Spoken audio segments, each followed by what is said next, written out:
Hi, everyone. Welcome to another episode of Five on the Frontline, produced by AIHA. I'm your host, Mark Ames. Firefighters do so much for us. They protect our homes, businesses, and vital infrastructure and help us in our times of greatest need. While doing this, they put their health and safety at risk. Firefighters can be seriously injured or killed on the job or develop life-limiting illnesses later on. So the central question today is, what can we and our governments do to better protect these men and women who protect us? Our guest today is Shannon Meissner. Shannon serves as the Director of Government Affairs for the International Association of Firefighters, representing 324,000 professional firefighters and emergency medical personnel in the United States and Canada. Welcome to this show, Shannon. Well, thanks, Mark. It's really a wonderful opportunity to be here. Shannon, can you help us understand what hazards firefighters face in the job? I'd imagine there are different hazards based on the type of fire and where it's located.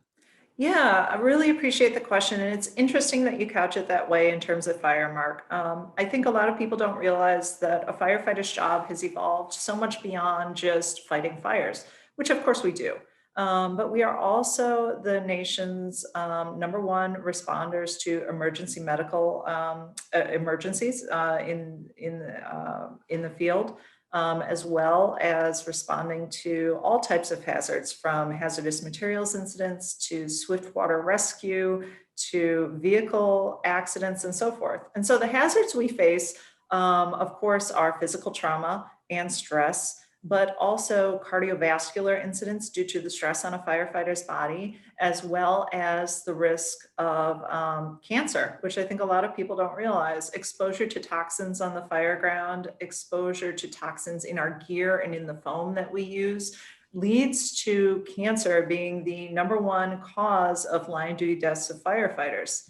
And then more recently, with the COVID pandemic, firefighters are at high risk for contracting the disease and then unfortunately passing it along to others. And so that is certainly a risk that we face as well, and why it's so important that local governments make sure that firefighters have the personal protective equipment that they need in order to continue to carry out their duties. Absolutely. There's another issue that I'd love you to touch on, and that's mental health, because I think that this is an issue that people probably get when they hear about it, but they might not initially think about that. If you would, we've got about 2 minutes left. Talk to us about the mental health issues and hazards that firefighters face.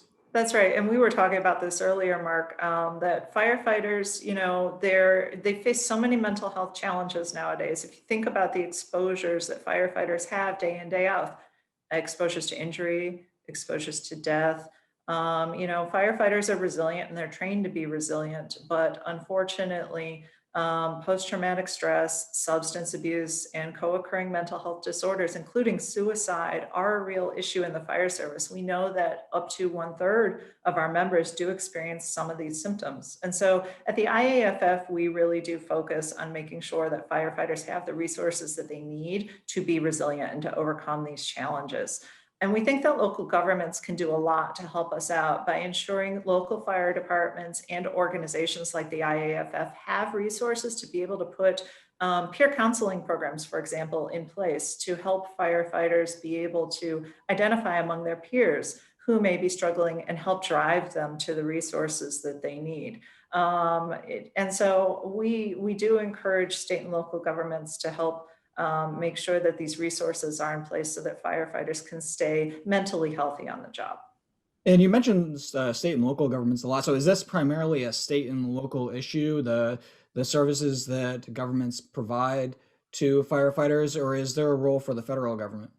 Yeah, there absolutely is a role for the federal government. As a matter of fact, fire departments are particularly governed or specifically governed at the local level, but the federal government definitely has a role to play here, particularly with a nationwide emergency of COVID that's going on, which is causing more mental strain on firefighters. The federal government definitely has a role to play here in helping make sure that firefighters can stay resilient and stay on the job. Perfect. And we'll include additional resources for folks in the show notes. That is all the time we have for today. Thanks for coming on the show, Shannon. Thank you so much. And thanks everyone for joining us. Five on the Front Line is produced by AIHA. Please subscribe to the show wherever you get your podcasts and on AIHA's YouTube channel so that you're the first to hear the essential insights from our guests all in 5 minutes. I'm Mark Ames, wishing you a safe and healthy day ahead.